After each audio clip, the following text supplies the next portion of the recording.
આ ઉપરાંત કડીમાં પણ મતગણતરી પૂરજોશમાં ચાલી રહી છે, ત્યારે કડીમાં કેવા પ્રકારે હાલ માહોલ સર્જાયો છે, મતગણતરીની શું પરિસ્થિતિ છે, તેને લઈને વધુ વિગત સાથે આપણી સાથે સંવાદદાતા કેતન જોડાઈ ગયા છે। કેતન, હાલ કડીમાં મતગણતરીને લઈને કેવો માહોલ, અત્યાર સુધીની જે પરિસ્થિતિ છે તે જણાવશો।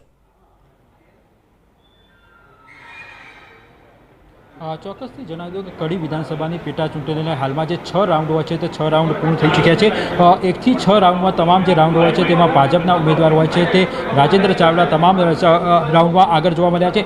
6ઠા રાઉન્ડ બાદ વાત કરીએ તો ભાજપના જે ઉમેદવાર હોય છે તેમને 26,005, કોંગ્રેસના ઉમેદવારને 14,047 અને આપના જે ઉમેદવારો છે તેને 795 જેટલા મત મળ્યા છે। એટલે કે 6ઠા રાઉન્ડ બાદ ભાજપની વાત કરીએ તો ભાજપ 11,958 જેટલા મતોથી હાલમાં લીડ કરી રહ્યું છે। એટલે કે હાલમાં જે લાગી રહ્યું છે કે ભાજપ સતત જે હોય છે તે લીડ કરી રહ્યું છે। જી આ ઉપરાંત કડીમાં સવારથી જે પ્રકારનો માહોલ રહ્યો છે, સવારથી જે આંકડાઓ સામે આવી રહ્યા છે તે બાદની પરિસ્થિતિ જણાવશો। ચોક્કસની વાત કરીએ તો કડી વિધાનસભાની પેટા ચૂંટણી લઈ સવારથી જે મતગણતરી થઈ છે, 8 વાગ્યાથી જે મતગણતરી હોય છે એ મતગણતરી શરૂ થઈ છે। ત્યારબાદ સતત જ વાત કરીએ તો ભાજપના જે ઉમેદવારો હોય છે સતત 1 થી 6 રાઉન્ડમાં હોય છે તે આગળ જોવા મળી રહ્યા છે। એટલે ક્યાંક ને ક્યાંક પાછળ ભાજપના જે કાર્યકર્તાઓ હોય છે, હોદ્દેદારો હોય છે, તમામમાં એક ખુશીની લહેર જોવા મળી રહી છે। તો ક્યાંક ને ક્યાંક કોંગ્રેસમાં હોય છે તે નારાજગી જોવા મળી રહી છે। જે કાર્યકર્તાઓ હોય છે તે નારાજ થયા છે, કેમ કે સતત 1 થી 6 રાઉન્ડ પૂર્ણ થાય છે પણ એક પણ રાઉન્ડમાં હાલમાં જે કોંગ્રેસ હોય છે તે લીડ મેળવી શકી નથી અને સતત જે ભાજપ હોય છે તે લીડ મેળવી રહી છે। જી બિલકુલ, અને સાથે કેતન જે રીતે આપે જણાવ્યું કે અત્યાર સુધીમાં ભાજપનો પલડો અહીં કડીમાં આગળ દેખાઈ રહ્યો છે અને કોંગ્રેસને લઈને તમે જે રીતે વાત કરી કે નારાજગી પણ સામે આવી રહી છે, ત્યારે કાર્યકર્તાઓમાં હાલ કેવા પ્રકારની ચર્ચાઓ થઈ રહી છે તે પણ જણાવશો અને સાથે સાથે કડીમાં અત્યાર સુધીમાં જે રાજકીય માહોલ રહ્યો છે, ચાવડા વર્સિસ ચાવડાની જે અહીં પરિસ્થિતિ હતી તેને પણ થોડું વિગતવાર જણાવશો।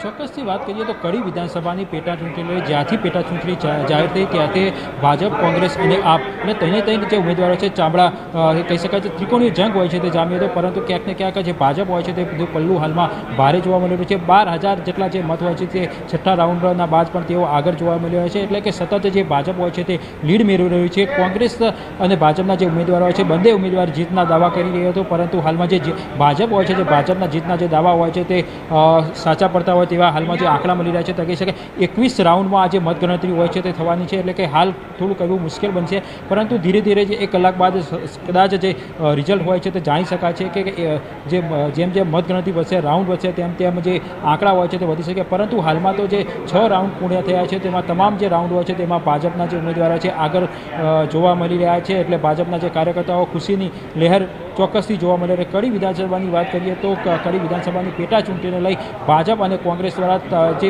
હોય છે તેની તૈયારીઓ હોય છે તે જે પ્રચાર હોય છે ખૂબ જ સારા પ્રમાણમાં કર્યો હતો। કોંગ્રેસે પણ તમામ જે પ્રયત્નો હોય છે તે કરવામાં આવ્યા હતા। ભાજપ દ્વારા પણ જે મોટા નેતાઓ હોય છે તેને અહીંયા કડી વિધાનસભાની પેટા ચૂંટણીમાં ઉતારી દેવામાં આવ્યા હતા અને તમામ પ્રયત્નો કરવામાં આવ્યા હતા ગમે તે રીતે કોઈ પણ રીતે જે જીત મેળવી શકે। એટલે હાલમાં જે ભાજપની હોય છે જીત, ભાજપ હોય છે પોતાની જીત તરફ આગળ વધી રહ્યું છે। જી બિલકુલ કેતન, જે રીતે આપે જણાવ્યું કે હાલ ભાજપનું પલડું અહીં ભારે છે, કારણ કે સવારથી જે અહીં રૂઝાન સામે આવી રહ્યા હતા ત્યાં તેમાં પણ ભાજપ જ કડીમાં આગળ રહ્યું અને અત્યારે જે ડિફરન્સ છે ભાજપ અને કોંગ્રેસ અને જે મતો અત્યાર સુધીમાં જે આંકડાઓ તેમને મળ્યા છે તે ડિફરન્સ જોઈને એવું લાગે છે કે કદાચ હવે આગળના રાઉન્ડમાં કોઈ ફેરબદલ દેખાય।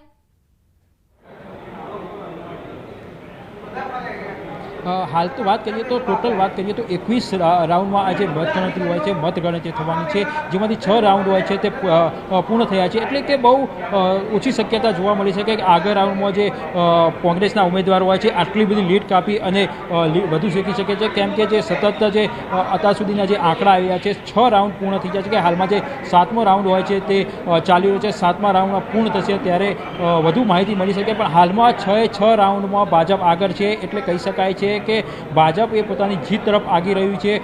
કોઈ ચમત્કાર જ કહી શકાય છે કે કોંગ્રેસ ચમત્કાર કરે અને પોતાની જીત મેળવે, પરંતુ હાલમાં તો ચોક્કસથી લાગી રહ્યું છે કે ભાજપ આ કડી વિધાનસભાની પેટા ચૂંટણીમાં જીત મેળવી શકે છે। પરંતુ હજી સુધી 6 જ રાઉન્ડ પૂર્ણ થયા છે, એટલે આપણે રાહ જોવી જરૂરી છે, કેમ કે 21 રાઉન્ડ છે, હજી 15 રાઉન્ડ બાકી છે। એટલે ચોક્કસથી હાલમાં જે ભાજપના કાર્યકર્તાઓ હોય છે તેમાં ખુશી જોવા મળી રહી છે, પરંતુ ક્યાંક ને ક્યાંક કોંગ્રેસના કાર્યકર્તાઓ થોડી નારાજગી જોવા મળી રહી છે, કેમ કે સતત 6 રાઉન્ડ અત્યાર સુધી પૂર્ણ થયા છે, એક પણ રાઉન્ડમાં હજી કોંગ્રેસ સુધી લીડ મેળવી શક્યું નથી।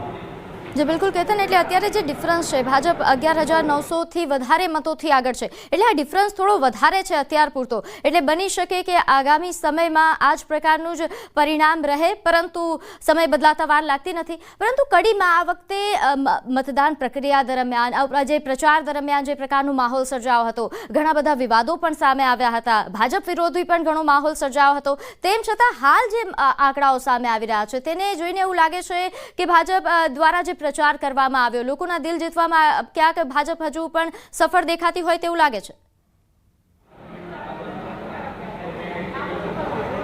ચોક્કસથી વાત કરીએ તો કડી વિધાનસભાની પેટા ચૂંટણી જાહેર થઈ તેના પહેલાંથી જ જે ભાજપ હોય છે તેની તૈયારીઓ કરવામાં કરી દીધી હતી. ઘરે ઘરે જઈ, ગામડે ગામડે જઈ તેના દ્વારા ભાજપના જે નેતાઓ હોય છે, કાર્યકર્તાઓ હોય છે, ગામડે ગામડે પહોંચ્યા હતા, ઘરે ઘરે પહોંચ્યા હતા અને જે પોતાની જે સરકારની જે સિદ્ધિઓ હોય છે તે લોકો સુધી પહોંચાડી હોય છે. હાલમાં જે રુઝાન મળી રહ્યા છે 6 રાઉન્ડ બાદ, ત્યારબાદ એવું લાગી રહ્યું છે કે હજી પણ તો હાલ મહત્વના સમાચાર, 7 રાઉન્ડના અંતે ભાજપ આગળ. વિસાવદરથી મહત્વના સમાચાર, ભાજપને 23,220 મત મળ્યા છે, તો આપને 22,235 મત મળ્યા. હાલ આ મહત્વના આંકડાઓ સામે આવી રહ્યા છે. ભાજપ 985 મતની લીડથી આગળ છે. વિસાવદરમાં હાલ ખરાખરીનો જંગ જામ્યો છે. અહીં ત્રિપાખીયો જંગ હતો, પરંતુ હાલ ભાજપ અને આમ આદમી પાર્ટી વચ્ચે જ સીધો જંગ દેખાઈ રહ્યો છે. હાલ કિરીટ પટેલ આગળ છે. 7મા રાઉન્ડના આંકડાઓ સામે આવ્યા છે અને 7મા રાઉન્ડના અંતે પણ ભાજપ આગળ દેખાઈ રહ્યું છે. કિરીટ પટેલ જે લીડથી આગળ વધી રહ્યા છે. જે આંકડો છે 985 એ ખૂબ ઓછો છે, એટલે કદાચ આગળના રાઉન્ડમાં પરિસ્થિતિ બદલાઈ પણ શકે, પરંતુ હાલની પરિસ્થિતિ અનુસાર વિસાવદરમાં ભાજપના કિરીટ પટેલ આગળ છે, તેઓ લીડથી આગળ વધી રહ્યા છે. ત્યારે હાલ વિસાવદરમાં જે પરિસ્થિતિ સર્જાઈ છે તેને લઈને પણ વધુ વિગત સાથે કેતન માહિતી આપશો, કારણ કે વિસાવદરની ચૂંટણીને પણ આપણે નજીકથી જોઈ છે. તો વિસાવદરની જે હાલ પરિસ્થિતિ સર્જાઈ છે, ભાજપ આગળ લીડમાં છે, પરંતુ શું બદલાઈ શકે કે આગળના રાઉન્ડમાં આ પરિસ્થિતિ બદલાય એવું લાગે છે? ચોક્કસથી વાત કરવી હોય તો કડી બાજુ હાલમાં ભાજપ અને કોંગ્રેસ જે સામસામે છે એના વચ્ચે લડાઈ ચાલી રહી છે. તો બીજી બાજુ જે વિસાવદરની વાત કરીએ તો વિસાવદરમાં ખાસ કરી અને ભાજપ અને જે આમ આદમી પાર્ટી હોય છે તેમાં સીધો ટક્કર કહી શકાય છે. તો બીજી બાજુ વાત કરીએ તો હાલમાં કડી વિધાનસભાની વાત કરીએ તો કડી વિધાનસભામાં હાલમાં ભાજપ ચોક્કસથી આગળ જોવા મળી રહ્યું છે. 11,958 મત જેટલા હોય છે તે ભાજપ આગી રહ્યું છે. એટલે હાલમાં લાગી રહ્યું છે કે ભાજપ સતત જે હોય છે પોતાની જીત તરફ આગળ વધી રહ્યું છે. જી, અને હાલ જે પરિસ્થિતિ વિસાવદર અને કડી બંને બેઠકો પર જો વાત કરવામાં આવે તો શરૂઆતથી એવું લાગતું હતું કે આ ત્રિપાખીયો જંગ છે બંને બેઠકો પર, પરંતુ હાલ જે પરિણામો સામે આવી રહ્યા છે, વિસાવદરમાં ભાજપ અને આમ આદમી પાર્ટી વચ્ચેની જંગ એ દેખાઈ રહી છે, અને કડીમાં જે રીતે આપે જણાવ્યું કે ભાજપ અને કોંગ્રેસ વચ્ચે સીધી જંગ હોય તેવા પ્રકારના આંકડાઓ સામે આવી રહ્યા છે. જે પ્રચાર દરમિયાનના જે આપણે દ્રશ્યો જોયા હતા, કયા કયા એવા મુદ્દાઓ આપને લાગે છે કે તેના બંને બેઠકો પર હાવી રહેશે?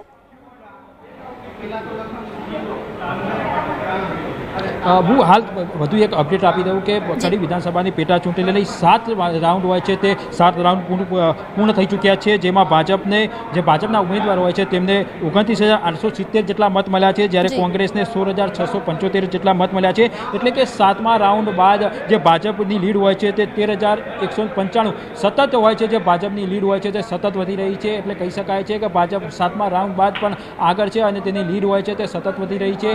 ભાજપ હોય છે તે પોતાની જીત તરફ આગી રહી છે.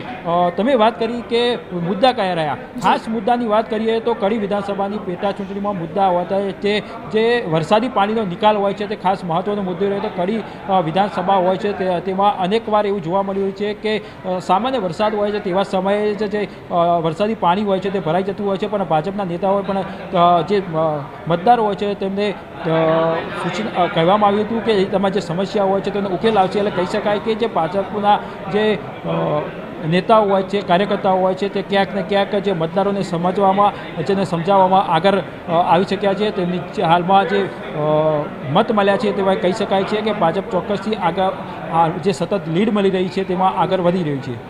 બિલકુલ જે રીતે આપણે વાત કરી કે કડીમાં જે પાણી નિકાલની સમસ્યાઓ આ બધા મુદ્દાઓ હતા કે જે ચર્ચાસ્પદ રહ્યા અને તેના હલ કરવાની જેને સૌથી સારી રીતે લોકોને આશા બાંધી તે આ હાલ આગળ હોય તેવું લાગી રહ્યું છે, પરંતુ આ ઉપરાંત ઘણા બધા બીજા પણ મુદ્દાઓ રહ્યા જે અન્ય સમીકરણો સર્જાયા હતા બંને બેઠકો પર, તો એ કેવા પ્રકારના રહ્યા, ઉમેદવારોએ જે પ્રકારે પ્રચાર, ખાસ કરીને વિસાવદરની જો વાત કરીએ તો વિસાવદરમાં જે એકદમ રોમાંચક સ્થિતિ સર્જાઈ હતી, કારણ કે ચૂંટણીની જાહેરાત થાય એની પહેલાથી જ આ બેઠક તો આગળ, અને અત્યારે મહત્વના સમાચાર વિસાવદરમાં ઇટાલિયા આગળ હોય તેવા પ્રકારના મહત્વના સમાચાર સામે આવી રહ્યા છે, તો કેતન, વિસાવદરમાં ફરીથી આ પરિસ્થિતિ બદલાઈ રહી છે, ઇટાલિયા ફરીથી આગળ દેખાઈ રહ્યા છે?